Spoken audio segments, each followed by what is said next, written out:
కాంగ్రెస్ నుంచి రాజ్యసభ సభ్యులు ఖరారయ్యారు. తెలంగాణ నుంచి రాజ్యసభ సభ్యుడిగా వేం నరేందర్ రెడ్డి పేరును ఖరారు చేశారు. ఢిల్లీలో కాంగ్రెస్ అగ్రనేతలతో చర్చించిన సీఎం రేవంత్ రెడ్డి వేం నరేందర్ రెడ్డి పేరును ఫిక్స్ చేశారు. మరోవైపు అభిషేక్ సింఘ్వీకి మరో అవకాశం కల్పించింది అధిష్టానం. ఈ క్రమంలో అభిషేక్ సింఘ్వీ వేం నరేందర్ రెడ్డి ఈ రోజు నామినేషన్ దాఖలు చేయనున్నారు. కాంగ్రెస్ నుంచి రాజ్యసభ సభ్యులు ఖరారయ్యారు. తెలంగాణ నుంచి రాజ్యసభ సభ్యుడిగా వేం నరేందర్ రెడ్డి పేరును ఖరారు చేశారు. అది దీనికి సంబంధించి పూర్తి డీటెయిల్స్ మా ప్రతినిధి ఏవై స్వామి అందిస్తారు.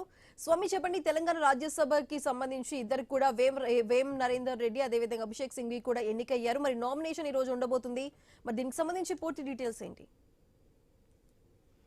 తెలంగాణలో ఖాళీగా అయినటువంటి 2 రాజ్యసభ స్థానాలకు సంబంధించి కాంగ్రెస్ పార్టీ అధిష్టానం ఇద్దరి పేర్లను ఖరారు చేసింది. ఇప్పటికే తెలంగాణలో రాజ్యసభ సభ్యునిగా కొనసాగుతున్నటువంటి అభిషేక్ సింగ్ మన్నికి మళ్ళీ ఒకసారి రెన్యువల్ చేస్తూ కొత్తగా వేం నరేందర్ రెడ్డికి అవకాశం ఇచ్చారు. సీఎం రేవంత్ రెడ్డి సన్నిహితుడు, రాష్ట్ర ప్రభుత్వ సలహాదారుగా పనిచేస్తున్నటువంటి వేం నరేందర్ రెడ్డికి పట్టుబట్టి సీఎం రేవంత్ రెడ్డి రాజ్యసభ స్థానాన్ని ఇప్పించుకున్నారు.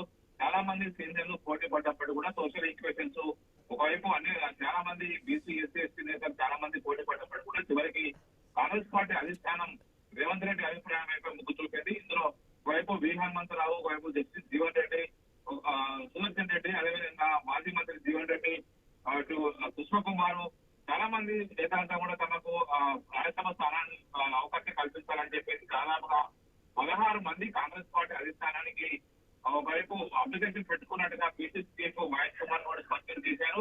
దీనికి సంబంధించి పార్టీకి ఆయా సోషల్ ఈక్వేషన్స్ లో భాగంగా ఎవరికి ఇస్తే బాగుంటుందని చెప్పేసి కూడా అన్ని రకాలుగా ఆలోచించినప్పుడు కూడా నిన్న ఎంఆర్పీఎస్ అధ్యక్షులు మందకృష్ణ మాదిగ కూడా కాంగ్రెస్ పార్టీ మాదిగలకు రాజ్యసభ స్థానం అవకాశం కల్పించాలని చెప్పేసి రాహుల్ గాంధీకి ముఖ్యమంత్రి రేవంత్ రెడ్డి కూడా ఒకవైపు లేఖలు రాశారు. ఒకవైపు ఇవ్వకపోతే కాంగ్రెస్ పార్టీ కార్యాలయాన్ని ముట్టడిస్తామని పిలుపునిచ్చినప్పటికీ కూడా చివరికి మొదటి నుంచి కూడా వేం నరేందర్ రెడ్డి పేరు మొదటి నుంచి కూడా వినబడ్డది. చివరికి ఆయన వైపే కాంగ్రెస్ పార్టీ అధిష్టానం మొగ్గు చూపింది. ఆయన అభ్యర్థిత్వాన్ని ఖరారు చేయడంతో కూడా ఈ రోజు తెలంగాణ అసెంబ్లీ శాసనసభ సెక్రటరీ కార్యాలయంలో ఇటు అభిషేక్ సింగ్ మన్వి, ఇటు అభిషేక్ మను సింఘ్వి, ఇటు వేం నరేందర్ రెడ్డి ఇద్దరు కూడా ఈ రోజు నామినేషన్ దాఖలు చేస్తారు. తెలంగాణలో ఉన్నటువంటి మొత్తం కాంగ్రెస్ పార్టీల బలాబలాన్ని బట్టి చూస్తే 2 స్థానాలు కాంగ్రెస్ కు వచ్చే అవకాశం ఉంది. బీఆర్ఎస్ పార్టీ ఈసారి పోటీ చేస్తుందా లేదా అనేది కూడా కొంత సస్పెన్స్ గా ఉంది. ఒకవైపు వారికి ఉన్న బలాలను బట్టి చూస్తే 27 స్థానాలు మాత్రమే, 27 ఎమ్మెల్యేలు మాత్రమే వారి ఖాతానే, 10 మంది పార్టీ ఫిరాయించిన వారు ఉన్నారు.